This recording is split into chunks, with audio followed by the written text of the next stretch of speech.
morning, ladies and gentlemen. It's an honor to stand here with Governor Gary Herbert and many industry leaders today. Thank you for joining this press conference. I'm Derek Miller.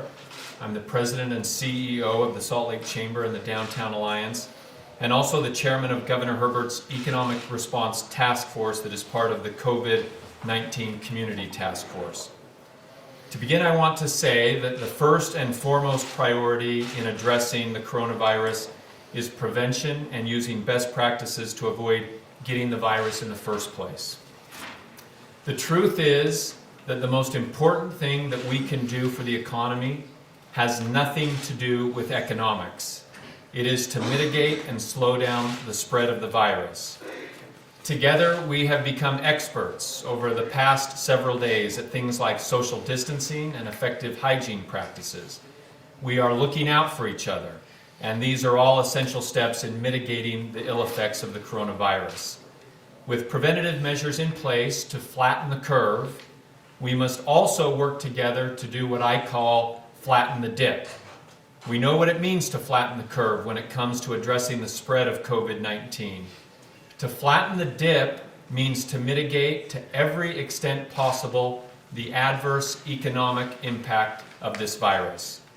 And to do this, the Economic Response Task Force has three primary objectives. First, and most immediate, is to consolidate and curate existing resources that employers can access today that will help them to overcome the challenges they face. They can find these resources at coronavirus.utah.gov. Second, to assess and make policy recommendations to federal, state, and local government officials. And our third purpose and objective at the task force is to develop an economic response plan for the state of Utah that is founded on health, science, and business data. This plan will provide details and timelines for Utah's economic recovery. The plan will include three overlapping periods of response: the urgent phase, the stabilization phase, and the recovery phase. The governor has enlisted the best and brightest in Utah who are working around the clock to have this plan ready for release early next week. I should add that we were already in the urgent phase, and today we are here to talk about the many things that the private sector is already doing to stay open and to stay safe for business. And of course, with all of these objectives in mind, we understand the need to communicate and hopefully over-communicate the things that businesses are doing to stay safe and to stay open. And also what consumers can do to support their local businesses and to keep the gears of commerce moving. Our local businesses are showing leadership in the way that they adapt, innovate, and overcome. For example, the city journals have teamed up with local fluents to bring you curbsideutah.com.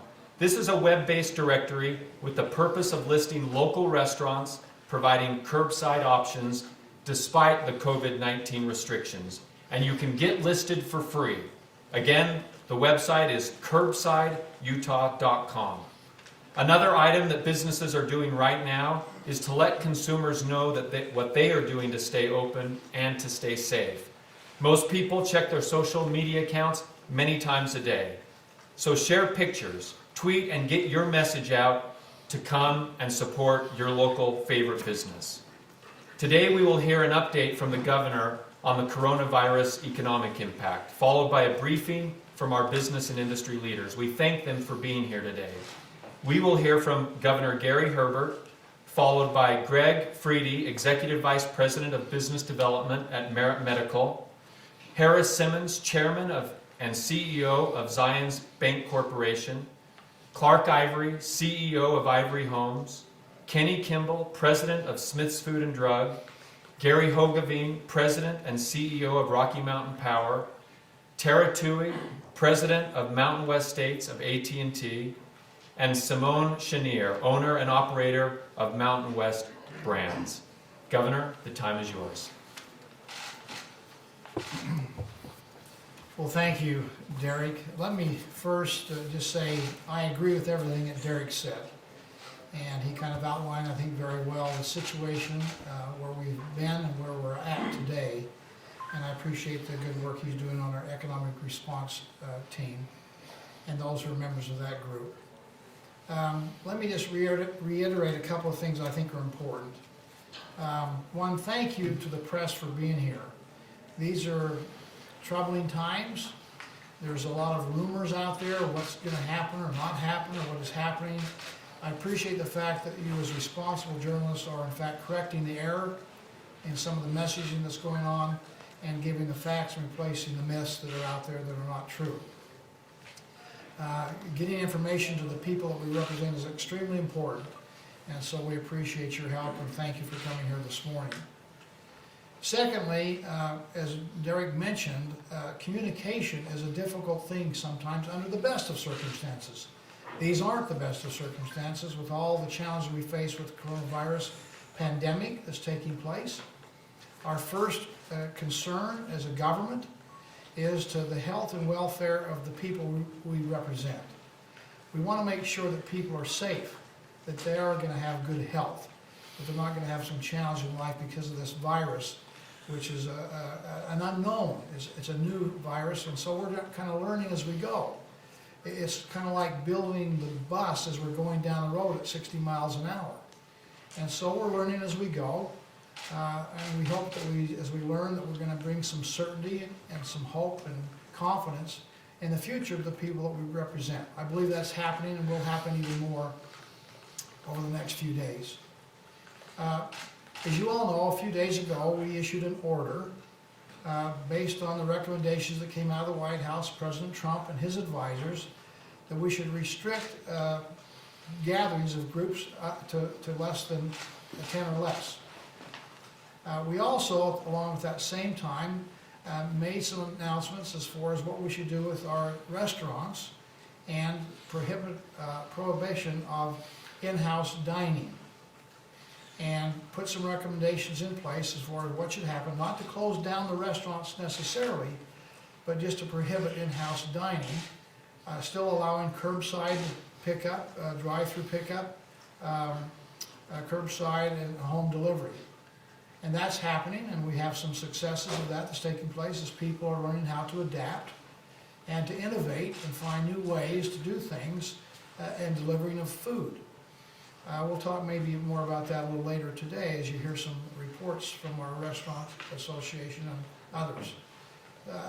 That being said, when we put that order out, working with the local health departments, our communication was probably not as good, and I was a little concerned last night, as most of you noticed, when we had two of our local county health departments issue an order trying to reflect what we'd said, but emphasizing the penalty part of that order, when our intent was to have this more of a voluntary compliance. These recommendations, we believe, are put in place, and that the people of Utah would in fact use good common sense and good judgment as far as how to apply this recommendation to gather up with 10 or less. Not that this was going to become some kind of a police state and they were going to be prosecuted for any kind of violation. I've said before, and I'll emphasize again, government cannot really predict all the different scenarios and situations to put a rule in place for everything that we would foresee to happen in the future, which we have a hard time foreseeing. So we expect that people will live within the spirit of the law and comply with the intent, with some flexibility there, and not have to worry about being fined or arrested for somebody thinking that they're doing something inappropriate. So today we are going to revise that law. We're working on it as we are speaking here today, to work with our local government officials, our county health departments throughout the state of Utah, to revise that and make sure that people understand at least a portion of the gathering of 10 or fewer is a recommendation that we expect people to comply with, but there's not going to be some kind of penalty that they need to worry about. Now that's the first step. If in fact we find that there is a need, if in fact people are not compliant, if we have egregious examples out there of people willfully and wantonly not trying to comply with that in the spirit of the law, then maybe we'll have to go to another step. But I don't see that at this present time, and so we'll revise that order to make sure that there's clarity that these are recommendations. Secondly, on the restaurant situation, when we put that in the order with the health department, it was for a 2-week period of time with the ability for us to revisit and revise, if necessary, that order. What we expect to happen, and is happening, and should happen in a more probably aggressive fashion over these next 10 days, we'd like those in the Restaurant Industry Association to work with the local health departments and the state health department and see what are best practices. Are there ways, in fact, we can open back up, at least in some limited way, to allow for customers to come in to their restaurant, their dining area, with certain parameters and guidelines that would keep the public safe and still allow for their businesses to kind of tread water as we go through these troubled times, to help them survive. We are very concerned first and foremost about the health and welfare of the people, but we also are concerned about the economic health of our state. We're here today to talk about some of the things that are taking place. It reminds me of the adage that is the glass half full or is it half empty? We certainly over the last couple of weeks have been emphasizing the half empty side, what you can do, and the negativity that's out there and the discouragement that comes with that is in fact acute.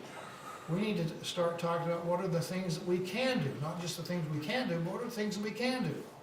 And how normal can we make life be under these difficult and uncertain times? And so the purpose of our meeting here today is to help us understand that we can in fact do some things and have a more normal lifestyle. The rumors of complete shutdown, of bringing out the National Guard, and those kinds of egregious activities are in fact nothing more than rumors. We're working with local governments. There's good cooperation there, and with the federal government. I was on the phone again yesterday with the president, the vice president, and other governors, and the ability for us, in fact, to provide some relief coming out of the federal government for businesses is going to be a good thing. SBA loans and grants and help, plus our own ability to help here in state, thanks to the legislature and setting aside some money for us to utilize to get through these troubled times. So I just want you to know that I'm optimistic about the future. We have a short-term problem. And it is a short-term problem. It's hard to predict the unpredictable, whether that's 2 months or 4 months, but we're going to get through this. And so we need to keep our eye on the ball and our eye on the horizon. Short time is going to be a little bit troubled and bumpy, but the long term is going to be we're going to come out of this economy and be very healthy. The same fundamentals that we have in place that made Utah the best economic growth state in America, most diversified, most healthy economy, are still in place. And like the stock market's kind of tanked, it's been in free fall for the last a week or two. It'll recover just as well once we get behind this coronavirus COVID-19 issue. I think it's going to grow very dramatically and rapidly back up to where it was at before. So again, there's reason to be hopeful and optimistic, and so just know that the state of Utah is doing everything possible to make sure that we have a short duration of troubled times, which will set us up for a long period of prosperity and economic success. So with that, we're going to hear some of the good things that are happening here, and so whoever's next on Hit Parade, come on in.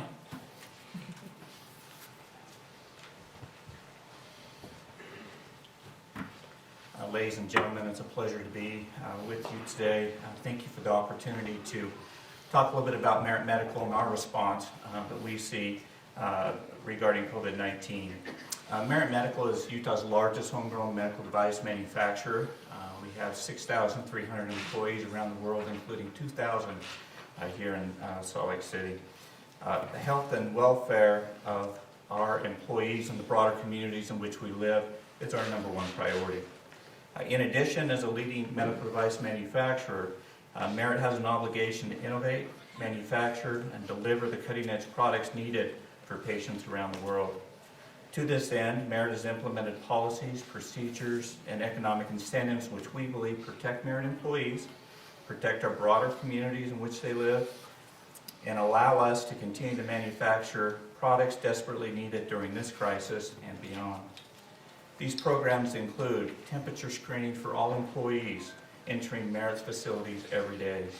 Employees who show an elevated temperature are diverted off campus and will be in contact with the appropriate medical services to ensure their recovery. Fortunately, Merit has an on-site clinic and medical staff that can provide that support without providing or requiring an additional burden on our healthcare systems. In addition, Merit has fully implemented guidelines related to social distancing, food preparation, and enhanced cleaning and sanitation protocols. These policies will help minimize person-to-person contact and help ensure our workforce remains healthy, productive, and able to supply the medical devices that we produce. Finally, Merit has adopted personnel policies which will help ensure business continuity, including adjustments in sick leave, vacation, and child care policies. These adjustments will provide financial and logistical resources to ensure Merit's workforce is healthy and stable over this crisis. Let me just say that Merit and our employees remain committed to helping in any way we can during this crisis, and look forward to providing the medical devices that these patients need and that the broader community needs long term. Thank you.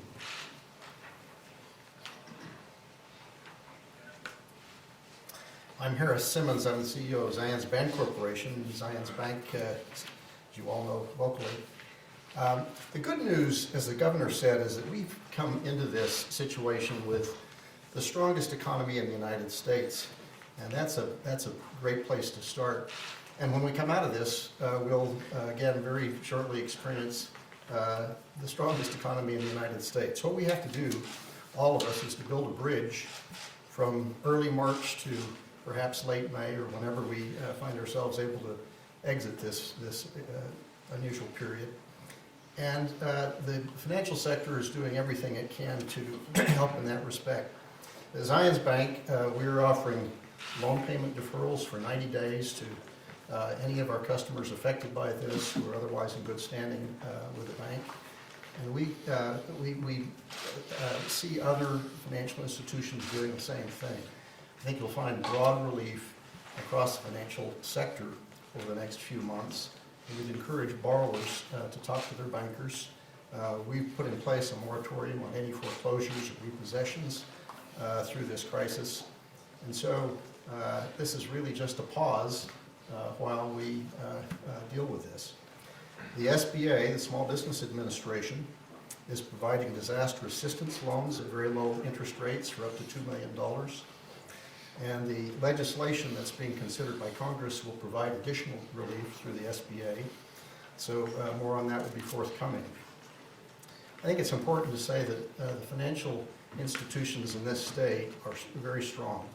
We have roughly double the capital that we had before the financial crisis a dozen years ago, and a lot of liquidity.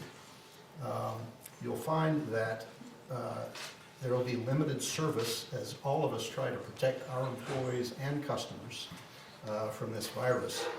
And so we'd encourage customers, first and foremost, to use the mobile apps. You can, for most institutions, you'll find you can deposit checks by taking a picture, use ATMs. It's a good time to learn how to do online banking. But there will be situations where you'll need to get to the bank, and you'll find that many of them are now operating with drive-through service only. And in some cases, you'll find if you have critical banking services, call your banker, and you'll probably be able to make an appointment and get in to take care of that business. A word about cash withdrawals. We've seen and heard some stories about some customers wanting to come in and take out large amounts of cash. I can almost guarantee you that you're more likely to be robbed than we are. And so there's plenty of cash. We don't keep a lot of cash in any financial institution. We don't keep a lot of cash in our branches. We can get all the cash that we need, but it's dangerous to carry a lot of cash around. So use a debit card, use a credit card. There are other ways to transact, but we'd encourage customers not to keep a lot of cash at home for your own safety. And by the same token, we'd encourage customers to be really aware of scams, don't provide personal information to anybody who's contacting you by phone. You contact the bank, and then you can have a conversation. If they need that information, you can provide it. But you shouldn't provide that information to anybody who's contacting you. Finally, I just say this is an opportunity for all of us, again, to support local businesses. Restaurants, through pickup and drive-through, and all kinds of local businesses. It's an opportunity to shop. If you don't want to go into to the store, call them up and they'll be happy to ship the product to you. But let's all support local businesses through this, and we'll all get through this in great shape. Thank you very much.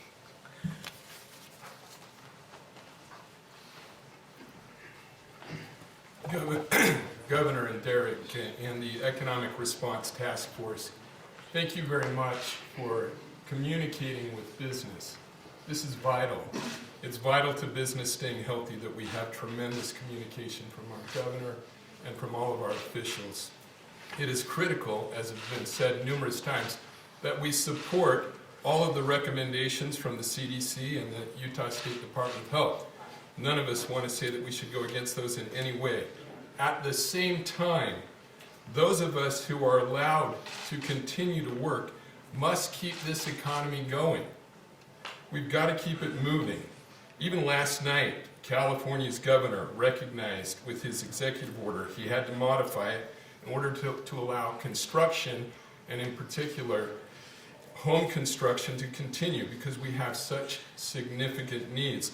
These are essential needs.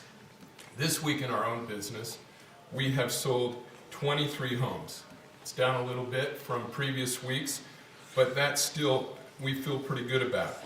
Here's what we are doing to keep our customers and our companies safe while at the same time productive. Number one, all construction trades are in the field and are fully operational. They are following all recommendations from health officials, including social distancing and all the hygiene rules and requirements for washing out, not allowing sick workers on site, and finding good health care for them immediately. Number two, we are also doing additional sanitized cleans prior to our final delivery of our homes. Number three, our model homes and design centers, they are closed, but they are available by appointment only. This allows us to continue to meet with the buying public, but to be sure that they are healthy, that our people are ready for them, and that we don't have too many people in our design center or model home at the same time. Our office personnel, by and large, are working from home. We are doing regular Zoom meetings with every team, and I suggest that every business stay in close contact with every employee on a daily basis. This is important to help keep morale and to keep people productive and establish somewhat of a routine. Even though it's very difficult at this time, if we have a routine, we stay mentally and even physically more able to deal with the challenges of the day. Construction and housing are essential, and we know that we've got to move forward. Let me just say a word. Yesterday was spring, the first day of spring. And at Ivory Homes, we were talking a lot about a spring of hope. Looking forward to summer, obviously, but we're going to make the most of the spring. We're going to look for every opportunity to be positive, and we look forward to when we can begin to see this economy stabilize again. We are so grateful for the healthcare workers and professionals in our state who are amongst the very best, and we have tremendous confidence in. We're equally grateful for the working men and women of Utah, and we're concerned about their economic well-being. Thank you very much.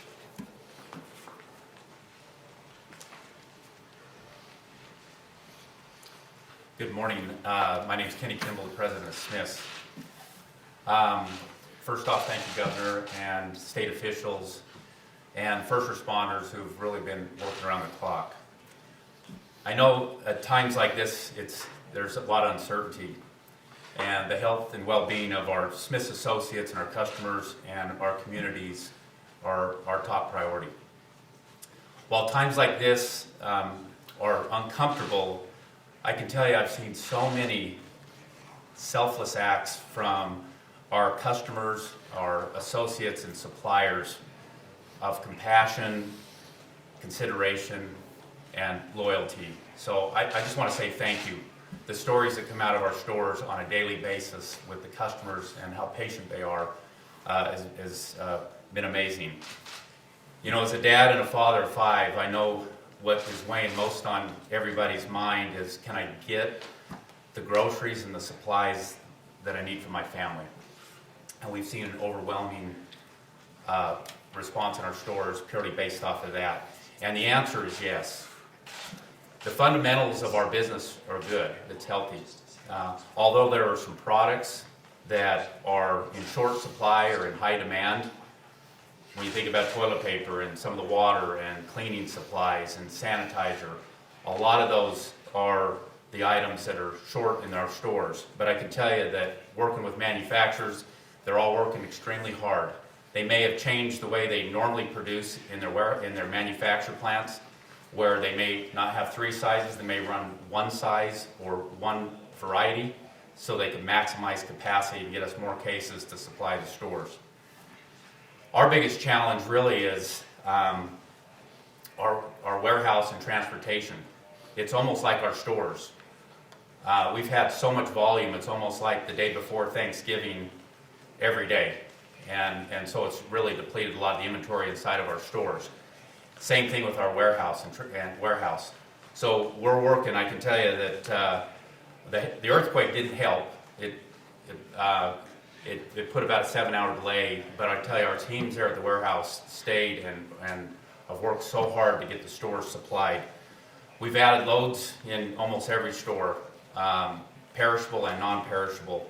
Our warehouse teams have worked around the clock, adjusting their schedules, and our associates are hardworking to keep our stores replenished.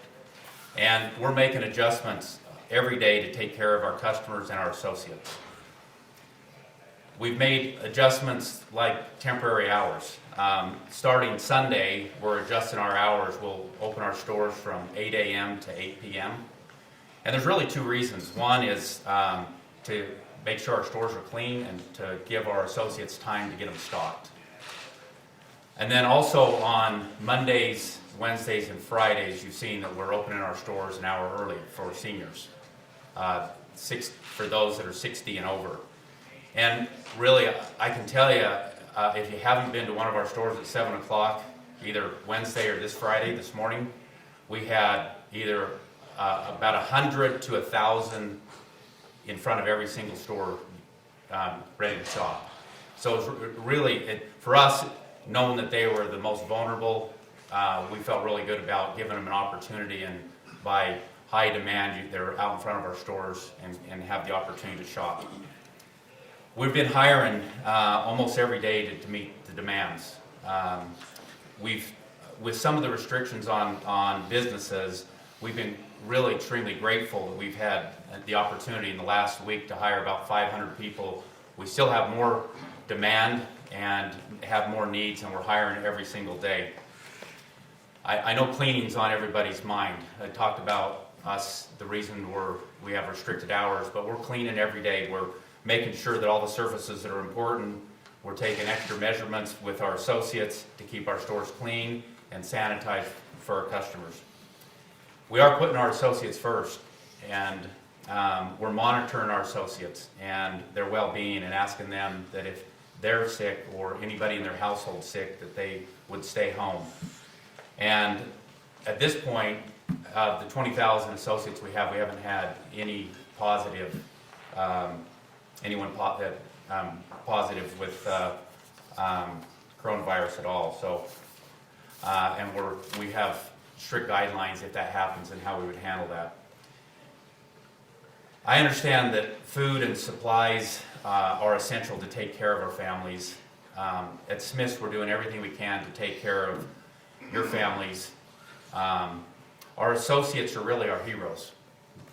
They're showing up every day. They're coming to work to take care of us, take care of you, take care of the communities. And I could tell you, I couldn't be more proud of our teams in there, from our store leadership, our teams in the office, and our associates, of what they're doing to step up and respond during this time.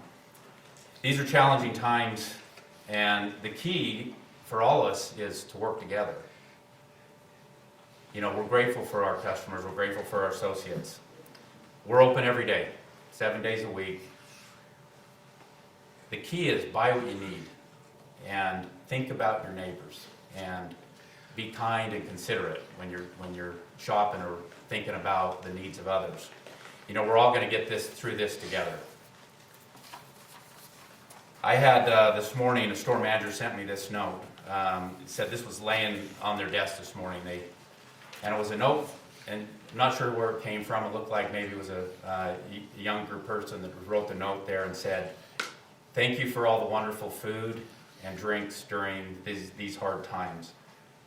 We're all a team, and we will come out strong in the end. Thank you." With that, thank you.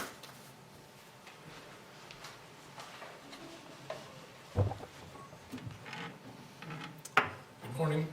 My name is Gary Hogeveen. I'm the President and CEO of Rocky Mountain Power. We at Rocky Mountain Power are honored to be an essential service provider in the state of Utah. I want to just make a few short remarks today about reassuring you, our customers, and this great state that we will continue to provide you the power that you need during this time of crisis and coming out of it. Maybe the best way I can explain and demonstrate how well positioned we are, how well trained, and how well we execute on keeping the power on for you is to harken back just 2 days ago when we had the earthquake. It's hard enough for a business such as ours to adapt, much like every business and every person here in the state, to the COVID-19 crisis, which we've all done, and we've implemented social distancing and so forth. But on top of that, to have another disaster happen to us with the earthquake was an incredible test of our ability to recover and to continue to keep the lights on. I'm very pleased to say that both our assets and our team responded incredibly well. I think as many of you know, there were roughly 75,000 customers out in the state of Utah due to the earthquake. That happened just after 7 o'clock local time, and by about 10:30 that night, we had nearly everyone back on, and the vast majority of that even sooner. That's a testament, honestly, to our teams and the way that they reacted and have trained and planned for this. It's also a testament, frankly, to our ability as a large organization. Rocky Mountain Power is locally headquartered here in Salt Lake City, and we're proud to be members of the community. But we're also part of a bigger organization, PacifiCorp and even Berkshire Hathaway Energy. And just a little bit of a note of how that mattered. Immediately when the earthquake struck, our dispatch control center here in Salt Lake City rolled over to our backup facility in Portland. And so the people that were monitoring the system and dispatching the electricity were in duck and cover, honestly, under their desks, as I'm sure many of us were. And as they were doing that, the system automatically rolled over to the backup in Portland. And they were able then to start restoration processes. And that's how we got going so quickly. There are very few, I think, organizations in the West, utilities in the West, that can do that. Because of our scale and our size, we're able to. But then back, making my point about being in our communities and caring and being locally managed, we announced as part of this COVID-19 crisis that we are not going to disconnect any of our customers. We understand there's going to be financial hardship with our customers. We also understand that they will likely be self-isolating at home many times, and they need to continue to work from home, and they clearly need our power to do that. We have a tagline called Powering Your Greatness. And that's about us simply giving you the power to continue to do what you do and do so well as our customers, and we will continue to do that. My final comment is that we at Rocky Mountain Power understand this is something closer to a marathon and not necessarily a 100-yard dash or a 100-meter dash. And as such, we are looking out 2, 4, 6 months and doing what we need to do, continue to do now to keep the lights on for you, not only now, but when the economy comes roaring back this summer, when you need your lights to stay on and your air conditioners to work this summer, we need to start preparing for that, and we are preparing for that right now. And so rest assured, your power will stay on now, and it will be here in the summer when you really need it, and we appreciate your business. Thank you.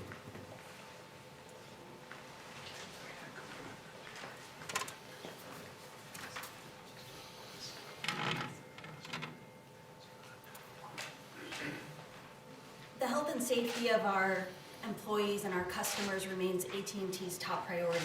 We're committed to being there for our customers and colleagues when they need us most.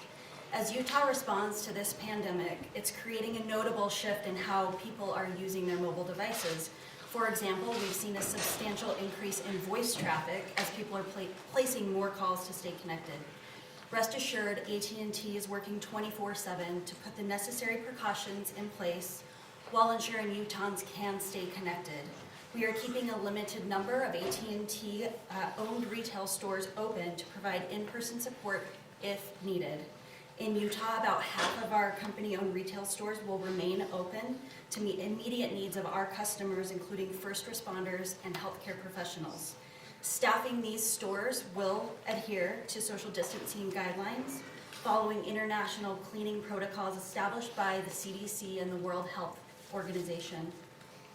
We are keeping call centers open with some limitations in capacity because of leave accommodations for our employees. We're keeping our Wi-Fi hotspots open for anyone who needs to use them, but encourage social distancing guidelines to be followed while using those. We're prepared in crisis situations like this week when the earthquake hit Wednesday morning.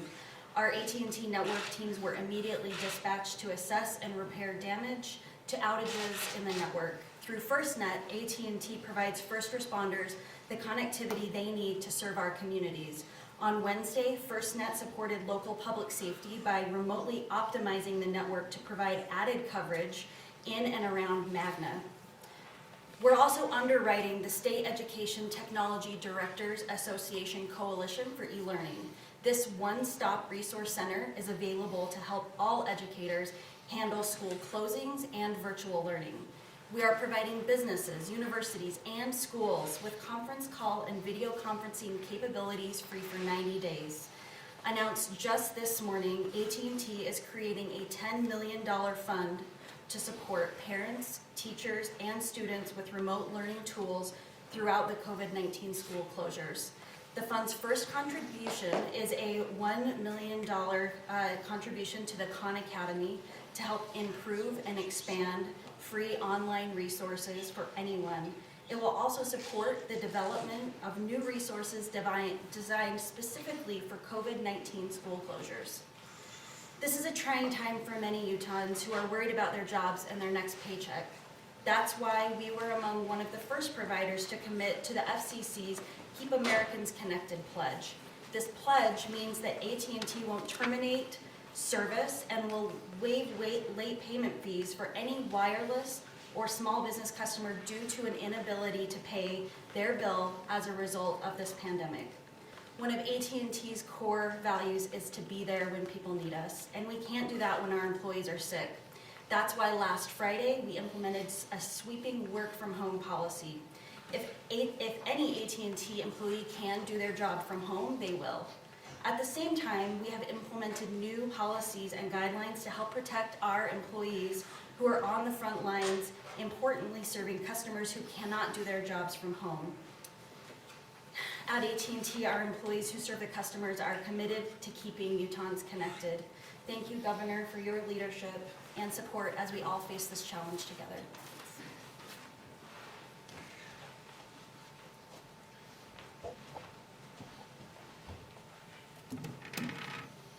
Hi, my name is Simon Shaner. I'm the CEO of Mountain West Brands. This is Melva Sine with me. She's the president of the Utah Restaurant Association. Thank you very much for the opportunity to speak today. We own 17 restaurants in Utah and Idaho, and we employ over 1,300 people at our restaurants.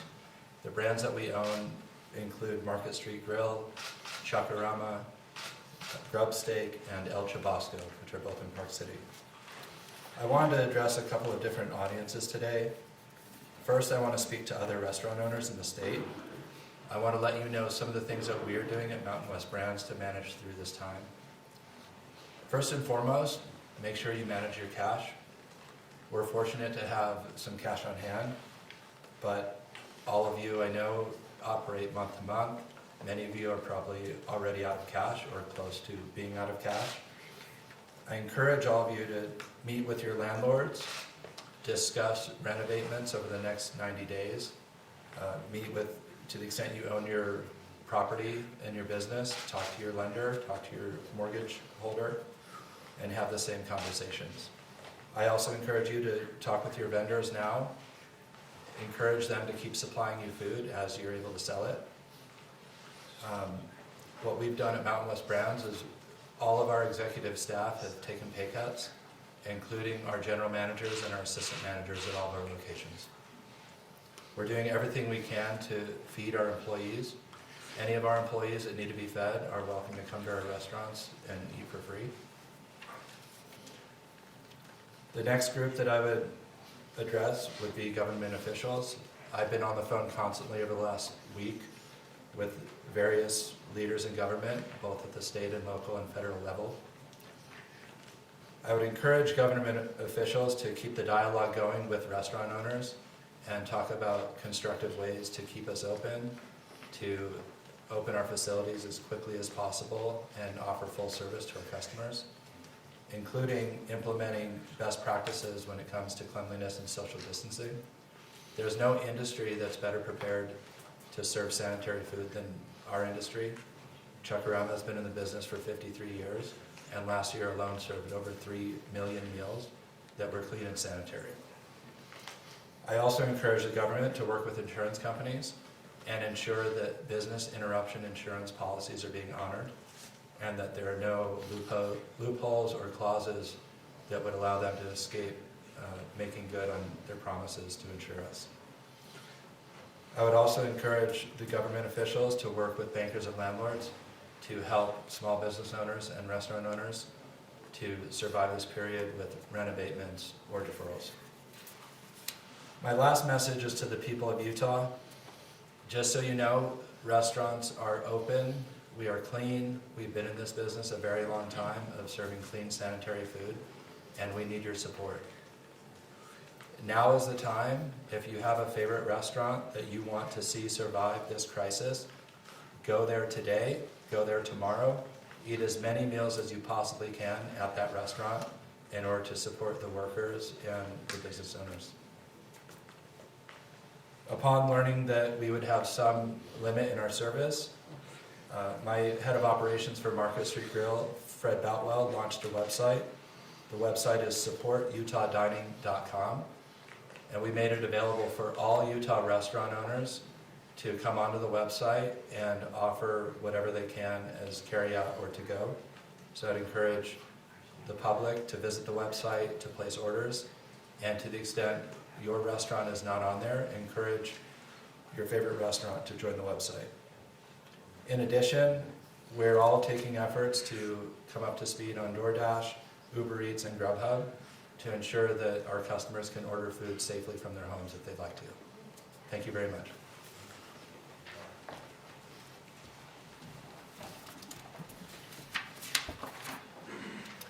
Thanks to all of you again for joining us at this press conference. Thanks to our speakers, and of course, thanks to Governor Herbert and Lieutenant Governor Cox for their leadership during a challenging time. We'd like to make sure that business owners know that they have options for operating their business with agility, and that we on the task force are doing all we can to support them working in 2-week sprints. I'm confident that the public health measures and the aggressive economic actions that we're taking, that Utah will achieve a full and complete economic recovery. The businesses we're hearing from today are great examples of how Utah leads together. It's important to remember in all that we do that we must keep at the forefront of our minds people. We often talk in terms of the economy, we talk in terms of jobs, but what we're really talking about is people and finding ways to support people so that they can support themselves, their families, and our communities. The governor has a few final comments that he'd like to make, and then we'll be available for questions. Governor? Well, again, thank you, Derek. I do appreciate the good work of the chamber and those in the business industry for what they're doing. in these very difficult times. And so we thank them for their efforts. I think we need to thank the Lieutenant Governor. He has a difficult challenge as chairman of our task force, trying to be the traffic cop of information and helping us get all the best information we can and then develop the best policy we can in very difficult, uncertain times. So I appreciate the leadership that the Lieutenant Governor has shown on this very difficult issue. I also want to recognize my Chief of Staff. I don't know that he's been home in a week, but he is the gatekeeper, and he's the universal joint where everything comes through him. And talk about somebody who's had to sacrifice his family time. This really is an all-hands-on-deck effort. And so, again, I appreciate my chief, the Lieutenant Governor, and Derek representing business for the good work they're doing in what I say is difficult, uncharted waters that we face here today. Let me mention 3 or 4 things in conclusion. One, I appreciate the fact that we had a recommendation on a number of our speakers to buy local. There's opportunities for us, in fact, to buy local. The good news is the grocery stores are going to be open. They're going to have the supply chains be maintained. There's going to be the ups and downs, but they're trying to make accommodations for senior citizens. Cows are still, as I've said before, are producing milk in spite of the flu. Chickens are still laying eggs in spite of the flu. Manufacturers are still making toilet paper. We have a great supply of water. We may have too much water this spring. So the essentials that we have out there are being maintained, and people ought not to have to panic. Certainly don't need to hoard anything, and I appreciate the work of our grocery stores throughout the state, making sure that those supply lines are maintained so that people can have those essentials. Clark Ivory talking about our housing. One of the essentials is a roof over your head. We have some unique challenges with some of our vulnerable populations. But there's never been a better time to buy a home than today. Interest rates are at 3.25%, all-time low. You can afford to get housing that a year ago you probably couldn't have. So an opportunity out there for people look for housing. Again, buy local. There's opportunities out there. Different programs available to help you get into a house and have a shelter over your head. So again, I appreciate, again, when we buy local, there's opportunities. I appreciate the example of my wife. It was her birthday this past week, and so some of her friends were going to go out to eat at dinner time. Well, you know, that was a little bit of a challenge to have the dining in thing kind of taken away. But what she did was, as our First Lady, she went and she got takeout to feed her and her friends. Secondly, she bought a gift card. We're going to go back here in a couple of months and really have an enjoyable time at one of our restaurants that she was frequenting. But she bought takeout and she bought a gift card. Not a hard thing to do, and most people do that. Help us get through this little troubled time with our local challenge that we face out there. So again, I think buy local is a good comment, and we have ways to do that. Secondly, government is open. We've had some concerns, people have contacted, are we going to shut down government, whether it be state or county or city? And the answer is no, we're going to be open for business. We're going to practice some telecommuting, some distance opportunities to still work and provide certainly the regulations, the inspections, construction we've talked about, other opportunities for health inspections. Government is open there to help. And they're not going to close, and we're going to make sure that certainly the state is open and all of our services are being provided for. So again, we're open 24/7 at the state of Utah, 365 with our online capabilities. So government is not shying away from this challenge. They're going to be open at all levels. Thirdly, let me just say this. We have a great culture here in Utah. We have great people. We're number 1 in the nation when it comes to volunteerism. We support each other. We work together. Following the recommendation that we had here a week ago from President Trump, we're going to do something we've done before here, and we've done it often. We're going to spend this weekend, I've sent out a letter to all of our faith-based organizations to ask their congregations to unite in prayer. I believe in strength that comes from beyond ourselves.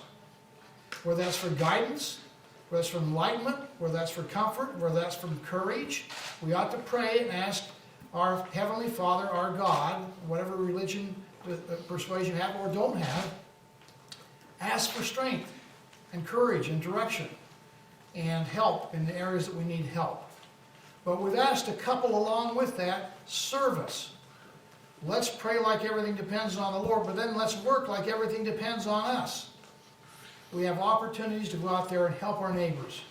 Opportunities to find those who are vulnerable, the shut-ins, the elderly, those who could use a home delivery where you could go out and get groceries, help with some of their needs at their home, and help them in a way that will lift their spirits. I saw on the television a group that's going out singing on the street corners, lifting people's spirits, keeping social distance, but nevertheless bringing some levity and some joy and happiness to people at this challenging time. We can all find ways to serve. So pray and then find ways to serve your fellow man. There's opportunities out there galore if we'll just look for them. I want to just reemphasize our webpage, coronavirus.utah.gov. There's opportunities for you to find answers to your questions. A lot of different links there of different questions you may have and answers to those questions and what you can be doing. Not only in a way of service ideas and projects and opportunities, but also a way for you to donate. If you have some discretionary money and you want to help somebody out there by donating, that would be very much appreciated. We all have got a few bucks we can give to help those who are less fortunate. Again, we saw what they're doing at the restaurants and the Restaurant Association and Market Street Grill folks. We all have an opportunity to follow that lead and find ways to donate and help other people. Last but not least, let me just say, I am very optimistic. I want you to know that based on the challenge we're facing, we're working our way through it probably better than any state in America today. We have been prepared. It's part of our culture, being prepared, being ready for whatever. We have a Be Ready Utah program. Fill in the blank. Be ready for fire, for floods, for earthquake. You saw that work here just a couple days ago. It fell into place just like we practiced in our drills. Well, this economic downturn is just another difficult challenge, which is falling into place, and we're going to address and deal with and triumph. The watchword for us all is we need to adapt. We know we have some different rules and regulations out there we're trying to adapt to. Then we need to innovate, find ways to work around, find ways to in fact produce and have society interface in maybe different and innovative ways. Working with our restaurants as an example, what we're going to see what we can do to innovate, find different ways. And lastly, we're going to overcome this problem. Adapt, innovate, overcome. We can do that. We're going to have more information next week as far as we think the timelines are with some of our projections to bring a little more certainty. This is a short term. This is a short-term issue. And whether that's 3 months or 4 months, it's still short-term in the overall spectrum. We know for those that are hurting right now, it's a big deal. We want to help you get through those tough times. But I'm optimistic. We're going to not only get through them, we're going to come out stronger and better than ever before in this state, because we're Utah and we understand how to work together. So thank you very much. Look forward to answering any questions you might have. Governor, if you don't mind, in regards to, just can you kind of clarify the order that was kind of what happened last night with Salt Lake County and also the Health Department, Utah County, making this order, and then you're saying you were never consulted. What basically happened, what went wrong maybe there, and what is the official order today? Communication is one of the toughest things we have in life, even under the best of circumstances. This is a challenging time. What we thought was going out and what the result was going to be ended up being a little different. We did not expect the emphasis on penalty and law enforcement and fines, and we didn't think that was probably a good message, and certainly it was not being received well. In just a short period of time, this little brush fire erupted, and so our state health department did not know about that. And again, we have to own some of the communication. It's a two-way street, dialogue. And so, as I mentioned earlier, we're going to revise our order to make sure that there's clarity and it's precise and people understand that the gathering of 10 or fewer is a recommendation. We expect people to follow that recommendation as best they can, but we're not going to have the Gestapo out there looking for them and see if we can arrest them or find them. So again, it's just a communication glitch. We're going to work with everybody to make sure that's taken care of, and it doesn't matter how it happened. What matters is we have the right policy in place, and with this modification we will have. Governor, have you addressed have you made any decisions? There's a lot of businesses that are deferring loans and things like that. Have you made any decisions about moratoriums on evictions or foreclosures for people who maybe can't buy a home or anything like that that are facing some of these situations? There's a lot of recommendations to us as far as here are problems we're facing and here's a solution. Forgiving, rent payments is one. I'll just use that as an illustration. Forgiving rent payments may be good for the renter, but not really good for the landlord, because he has to make a mortgage payment. And so we don't want to, victimize somebody else at the expense of someone and trying to help them. So we've got to review this. We're meeting with the legislature and to discuss what can we do on a state level. There's hundreds of billions of dollar program being talked about and debated in Congress now to give relief to the respective states. Certainly with the SBA loans and some programs there that are going to help give grants and help people working with their local banks to maybe defer the mortgage payment for a period of time. Some of those loans have those built into them already for troubled times. You can have a delay of maybe 3 or 4 months. Usually that just means that it's added on to the end of your loan, and if you had a 20-year loan, it now becomes a 21-year loan. So there's some opportunities out there we'll discuss, but no decisions have been made at this time.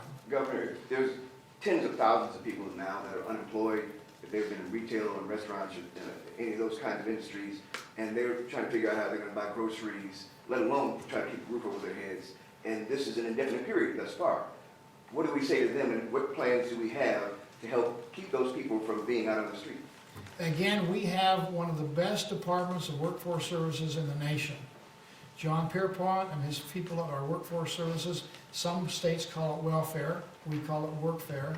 So workforce services is there to help people know what they're entitled to get with unemployment.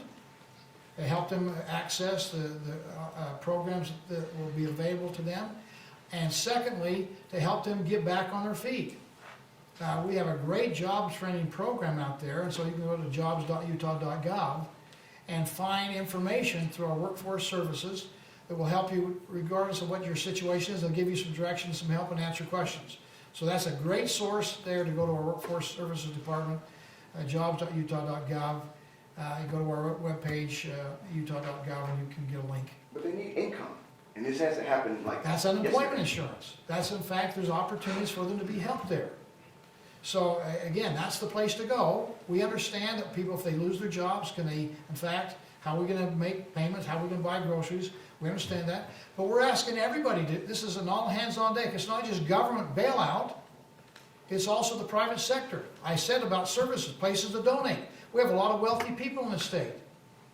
And we need to probably call upon them more than ever before to say, give us help with our food banks, with those who are vulnerable that need shelter. So again, everybody has a role to play. If we all give a little, we'll get a lot. And some have the ability to give more than others, but it's not just government, it's the private sector stepping up too, which you've already heard about. Governor, have the final decision been made on the enforcement element of that 10-person you said is being revised? And would that apply to anything else in the public health order other than that gathering section? Part of the revision is to give exceptions. There may be some need for exceptions. We had a family barbecue. We have families that are bigger than 10, for heaven's sake. So, how are we going to address that? There's probably a long laundry list of exemptions that ought to be part of the order. But again, let me just emphasize, it is impossible. If we all gathered in a room and made a list, each one of us made a list, it probably would not be exhaustive, all the scenarios and different situations that could be thought of that will happen in the free marketplace. And so for us to say, here's a rule for every situation is asking us to do something that's probably not possible and not warranted. I believe in the common sense of the people of Utah. In a good faith effort to say, what can we do to protect ourselves, our families, our friends, to make sure we slow the spread of the coronavirus, and also let's not tank the economy. It's a delicate balance of how we do that. And we're not callous about, we're concerned about every life out there. We hope we can get in front of this. We've been doing yeoman's work to try to get in front of the coronavirus. And knock on wood, hopefully we're doing that. But as we're showing here today, the economy is still out there moving, and there's opportunities. We have a little dip in the program right now, but we're gonna get through this. This is a short-term situation. The long-term outlook is very bright for Utah. And we need to focus on the horizon, not on the puddle we're in the middle of the road in today. Last question, Governor, please. Government, are you considering the state of Utah will go in curfew? And we said Curfew. there's no intent at the present time to have any kind of a curfew or quarantine or lock people up. We want people to have as normal a life as they can possibly have under this unique situation. We hope people can get out.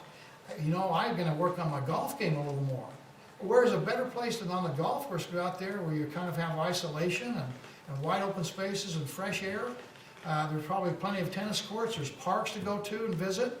We have we have 43 state parks, we have 38 million acres of public lands. You can find a lot of places there. So for those who want to get outdoors and recreate, not just be stuck in their home, there's options out there to go to. We'll be working with all these things, not just the restaurants, to see what we can do. We're going to see about, movie theaters. Is there ways to make a movie theater work? If we restrict the number of people that go there, certainly we can do 10. Again, if we have the ability to make sure that it's sanitized. So we're going to explore all those options. So again, it's adapt, it's innovate, and it's overcome. And we're going to get through this okay. Again, there's no reason to have the gloom and doom that's out there. We're going to try to help people understand and give them some certainty, the facts. We're going to make sure that the government does our role. I'm sure the private sector is going to step up and do their role. And together, we're going to get through this and have success. So thank you very much. Thank you, Governor.